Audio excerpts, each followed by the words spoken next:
Welcome to Dr. Mensch, the radio show that takes a real, compassionate look at mental health from A to Z.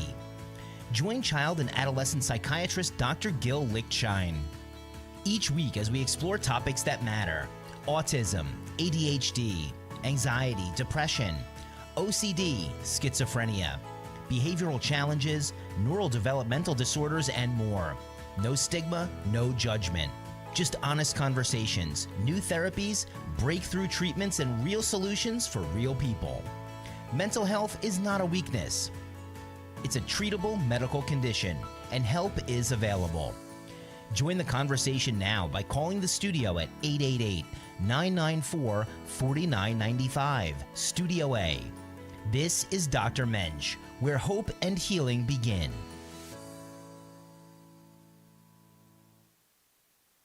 Good afternoon, everybody. This is Dr. Gil Lichtshine, aka Dr. Mensch, sounding back on beautiful Boca Raton on a beautiful Monday afternoon. I'm a board-certified child and adolescent and adult psychiatrist in Boca Raton. My office is located at 7100 West Camino Real, Suite 404, and in Boca Raton. My phone number is 561-300-4052. Today I have, as a frequent guest, perhaps he could even be the co-anchor, Freddy Santory.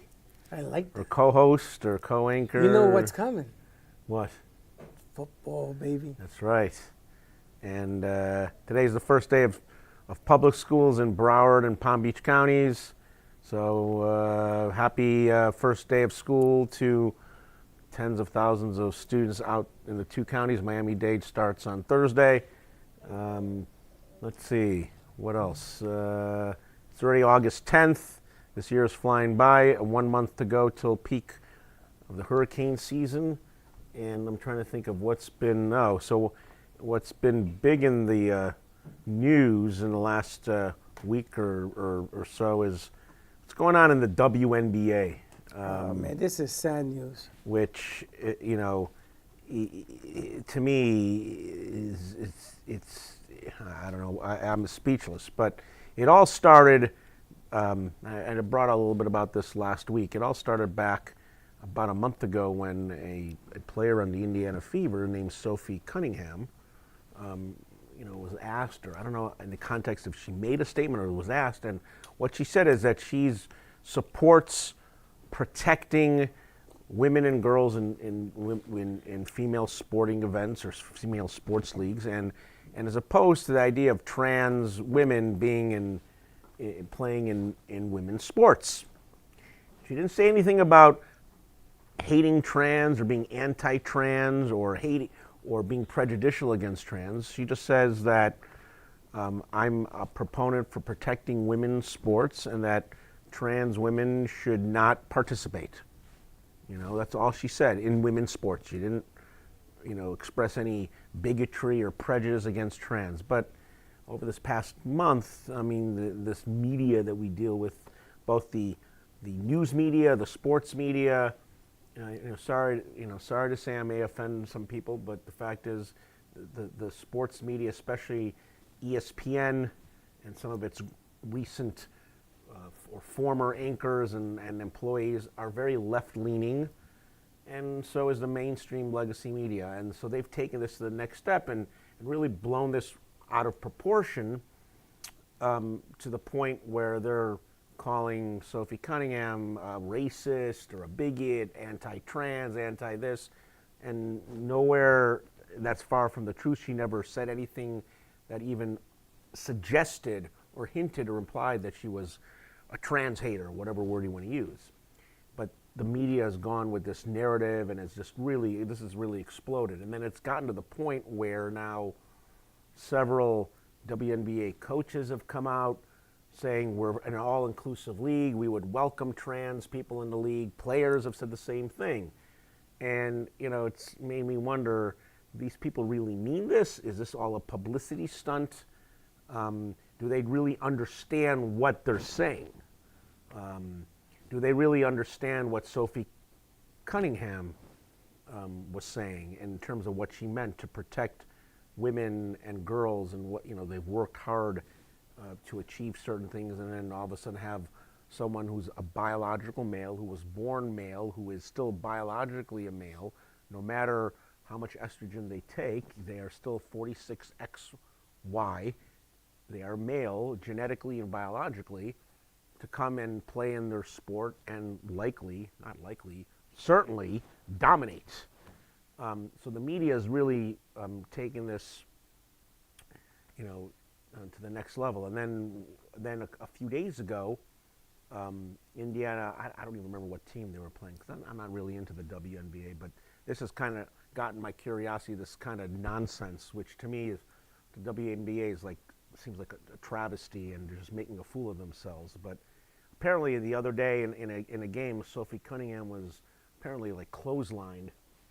I don't know if she was going on a fast break or It was a layup. or she has a layup. Somebody, the opposing team, fouled her hard, hit her, kind of almost decapitated her. And ultimately, I think at first it was just called like a regular foul, but then the referees reviewed it and they declared it a flagrant 2, and the player was ejected from the game. Well, that set off a firestorm. That player happens to be black, sends out a tweet or on an Instagram, and she says white privilege. Now she's making this a racial issue. To me, it boggles my mind. Where does race come into this into play here? But she made it a racial issue, and then over the next 24 to 36 hours, you've had various sports figures, mainly commentators, mainly happens to be women and mainly black, on ESPN, saying how this wasn't a hard foul. In fact, Sophie Cunningham should have been called for the foul, kind of again fomenting and making this into a bigger thing than it really is, and making this into a racial issue, which, to me, it just again boggles my mind. Where does race come into play here? Well, I think that the WNBA is going from selling tickets to women's basketball, which I'm going to tell you, when they first started, the Liberty, I'm a big fan, was great. I think they're going from selling basketball games to actually having this nonsense. Right. I don't know if they want to become some sort of activist league or propaganda league or social, again, social activism, but you're there to play basketball. And I know that in the NBA, when there is a hard foul of flagrant, no one's posting or tweeting white privilege or black privilege or making it a racial thing. No one is. I will say the only person I could say that has made it a racial thing is Kendrick Perkins, who happens to be an ESPN analyst and is a race baiting analyst. He's made racially charged comments, over the past. I know. A few years ago, when Joel Embiid won the MVP, when it's clear that it should have been Nikola Jokic, Joel Embiid, was criticizing, white players shouldn't win an MVP, and that MVP voting is racist, complete nonsense. But other than that, there's never been this kind of racially charged issues in the NBA. The other thing too is, Adam Silver would, something like this ever happened, Adam Silver, the commissioner of the NBA, would have put a kibosh on it.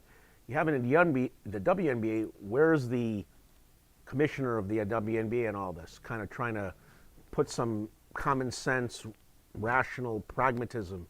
She's been silent. Now she's come out because in all this tumult, you've had 2 former NBA players over the weekend.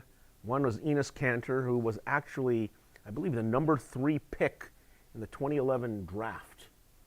I think was it Orlando or I'm going back 50. And then Royce, I'm blanking on his last name. He was played at Iowa State, was a first-round draft pick of Houston Rockets, but he never wound up playing because he suffered from an anxiety disorder. And I remember this guy that there was a lot of mental health issues going on with him, but now he's actually running as a candidate, as a Republican for the Senate seat in Minnesota. He's actually running against Michelle Tafoya, who was a former ESPN and then later NBC football sideline reporter. But both of them had come out over the weekend saying that they identify as women and they're applying or saying that they want to enter the WNBA draft in 2027. And so, but are they saying it facetiously or are they saying no, it seriously? I think they're saying it seriously because the commissioner, in all this kind of brouhaha and tumult, has come out saying we are an all-inclusive league. And then when you've had coaches and players saying we welcome trans athletes to our league, okay. So I think these two NBA players. And didn't Congress just pass 11 states, no transgender? Correct. They just passed. I think that's what started. I mean, IOC has banned trans athletes. I mean, but these two former NBA players, I think they're serious. They're like, okay, wow. You're claiming you're an all-inclusive league. You welcome trans, players and coaches are in support of trans athletes, being there. So they're putting this to the test to see how inclusive the WNBA really is, and if there's real sincerity there, or else is this just all a whole bunch of just, I don't say nonsense, but just doing this for the tabloids and all the notoriety, and this is all just, they're talking the talk, but they're not walking the walk. When Larry Bird came out, and he was obviously a white player, if you look at some of the things that Magic, some of the things that Michael are talking, some of the stories about Larry he wasn't a nice guy.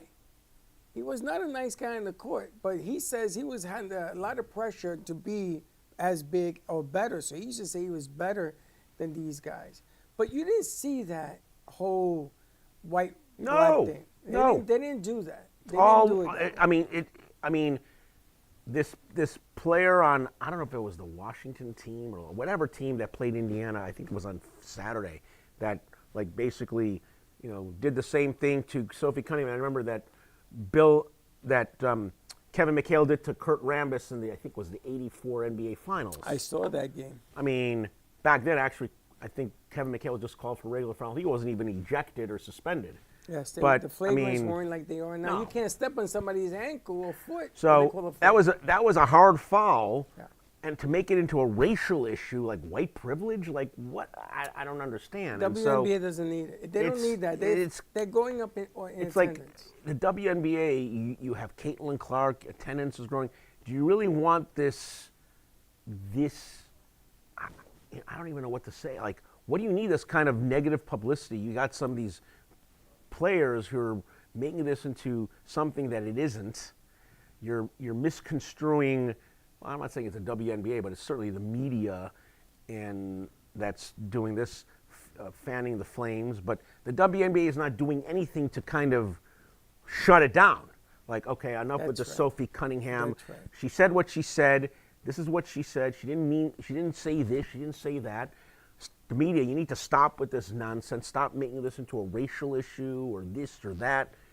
But the commissioner of the NBA is saying nothing, and so by saying nothing, you're kind of, in a way, condoning what's going on.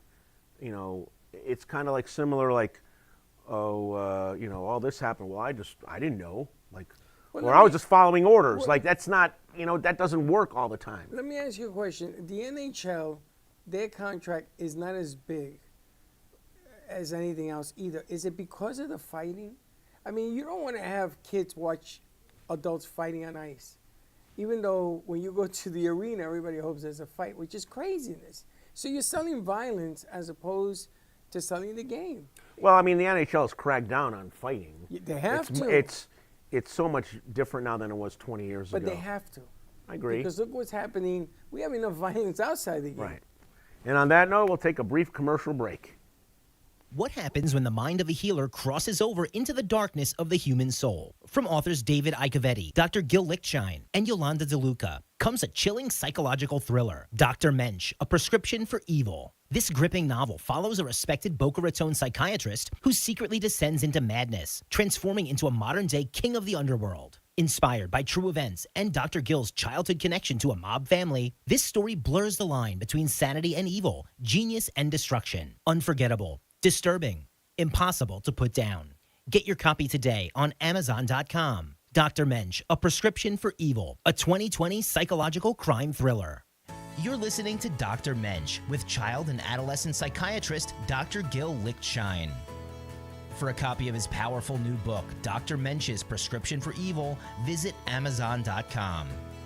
For more information or to schedule a consultation, contact Dr. Gil directly at 561-300-4052 or visit docgil.com. Now, let's get back to the show.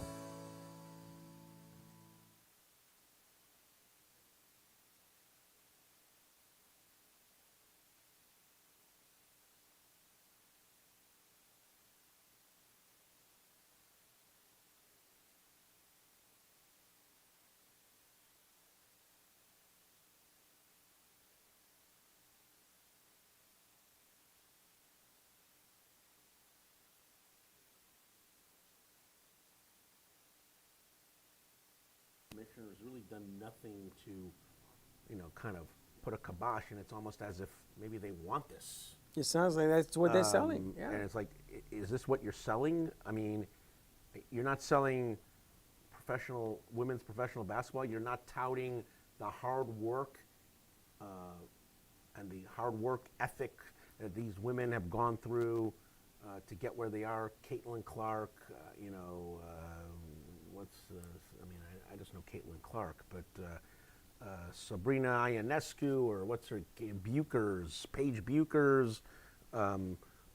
What's the one from who's Bam Adebayo's girlfriend, plays for Las Vegas. But I mean, instead of kind of touting these stars and try to attract audiences and young women to go into basketball, you're focusing on trans and Sophie Cunningham, white privilege, and this oppressed black player who clotheslined Sophie Cunningham, that she's now the oppressed victim here, who was unceremoniously ejected from a game. Like, what and again, I'm not saying the WNBA is overtly supporting this, but they've stayed silent as if they're like tacit compliance with all this, or they're tacitly approving this. So is this a type of message you want to send?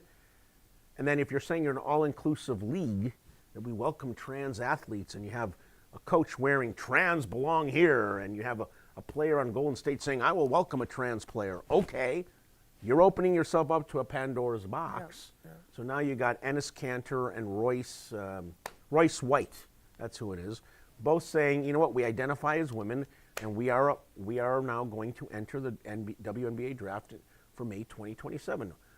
So, and if the WNBA all of a sudden says, no, we reject your application, what are you going to reject it on, based on what grounds? You're now not as inclusive as you say you are, so then that looks bad. So if you're trying to sell an image, like, you're talking the talk, now put up or shut up. Well, maybe is this all a stunt, or is this real? They just meant for them to come and watch the game.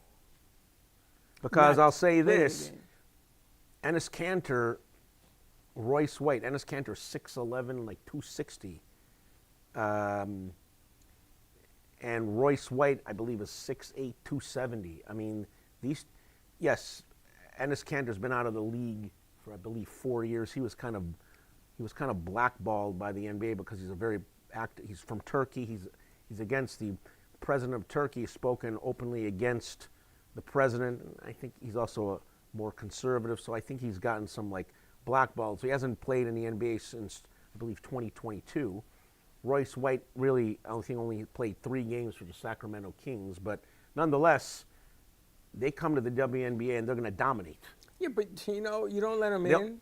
You don't let them in, and you say, even though. But if you don't let them in, then you're like, okay, you're hypocrites. You say you're all inclusive. Well, inclusive meaning that we include you in our game, but we don't want you in our product. Well, 2 different items. Then it's kind of hypocrisy. If they identify as women, you got to let them in. Well, they should be very careful of what they say. Well, yeah. But again, the WNBA has not said anything. They've stayed silent. So again, you're letting this issue that should be a non-issue explode into some national matter. Like, this is ridiculous. That's why they don't want to talk about it. Because if they talk about it, they feel that they're putting more light on it, And and then- not talking about it, it's just as bad. And then if Ennis Cantor and Royce Waite enter the league, I wouldn't let them. I would say absolutely. well, they're going to open up lawsuits. It's going to look bad for the WNBA if they don't let them in. Well, the problem here is that And then they come in and then they're going to destroy everybody. I mean, then it's going to make the league look like a laughing stock. that would destroy the league. Nobody's going to go out and watch two guys Right. play So basketball with women. the commissioner of the WNBA needs to step up and put an end to this. Yes, and she's going to have to take the bullet. It's And not she's going to like take the ball, take everything by the reins and like put an end to this craziness that's completely exploded. It's not co-ed basketball. It's the WNBA Professional Women's Basketball Exactly. League. It's not co-ed. I played on a few co-ed softball teams. That's fine. Have all the women you want on there. But the WNBA, just like the NBA, they're supposed to be sister and brother. Not sort of here, there. I mean, you don't see any females going out playing in the NBA. Nope. It's hard enough to get a female Nope. ref on an NBA Nope. court. It's taking years to do And that. then think of any other. Okay, imagine again. I was talking about this with my cousin at dinner the other. Imagine Rory McIlroy or Scotty Scheffler deciding we identify as women. We're going to go on to the LPGA tour. Well, LPGA courses are generally on average, about 1,000, 1,100 yards smaller than a PGA tour. Again, this is not every shot, but tee shots. I believe average driving distance for Rory is something around 330 yards.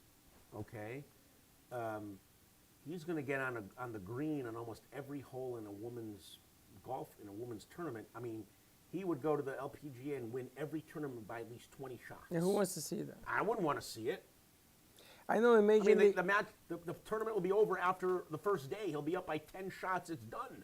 Major League Baseball, they had a triple-A girl, and she's no longer in the game. But she came very close. I think it was the Padres. We're going to let her play second base. Very close. But I can't see a woman be able to hit a Jacob Mizorowski 106 mile an hour fastball. There's not many guys who can do that either. Right. Or a woman deciding, you know what, I'm going to try out for the Buffalo Bills or whatever. Dallas Football Cowboys. is a different animal. They're going to get destroyed. It's a different Or animal. a woman like, you know what, I'm going to try out for the Florida Panthers. Yeah, and you see Matthew Tkachuk or Brad Marchand coming at you 30 mile an hour at full speed, ramming you to the boards, you're going to be in a coma. We had in high school here in Florida, we had a girl come out, and she made the team because we were inclusive. Same verbiage was used. Do you know it destroyed the program? The Yeah. school had to end the So I don't program think- because she was going to get hurt. I don't think the WNBA is really the administration, the commissioner, I don't think they really understand what the heck's going on here. That they're becoming a laughing stock, and this could really destroy a good product, a product that's been gaining in popularity. Agreed. They have an opportunity. The They have an NBA. opportunity to really promote women's professional basketball. That women college basketball has grown, and so now you have a league that these women Well, house it. Yes. you can continue your skills and Yeah. talents now on a professional level. You don't want it to turn into some laughing stock or travesty because of this. And the commissioner, maybe they need to get a new commissioner. Doesn't seem to have the cojones to step up and, bite the bullet or take the bullet or be the fall person, whatever, and say enough's enough and create some policy or put this whole issue to bed. Stop the bickering. That's the first rule I would pass. Stop the bickering with the women, with the girl who's constantly with this. Now came out with the shirt, Right, her Sophie pointing. Cunningham. Yep, she with the pointer. Right. Stop it. Stop it because this is not selling games. This is selling the WWF on the WNBA, and you don't need that. Didn't Catlin go against Curry during an All-Star game 2 years ago think and so, almost like beat a him? 3-point contest. It almost beat him. I think she lost by 2 baskets. She almost beat him. Can you imagine if she had beat him? Even Curry, even he said, "Wow, she really is that good." Why don't you make the Promote league about that? Promote Yes. like Caitlin Clark. She's like the face of the league. Promote her. She's great. And if she's white, so be it. If she's black, But here's the who other thing cares? too. She's also forget about white, black, green, but she's also stayed quiet with regards to all this I call it political or whatever, social activism. She's kept her opinions to herself. And I think also that she's gotten vilified in the media for that. And again, the WNBA hasn't stepped in to say, enough. We have a star player. She has every right to keep her opinions to herself. She doesn't have to tell people where she stands politically, because you know what? She's not a politician. She's not a policymaker. So if Caitlin Clark supports Donald Trump or supports AOC or is a Democratic Socialist, who cares? Who cares?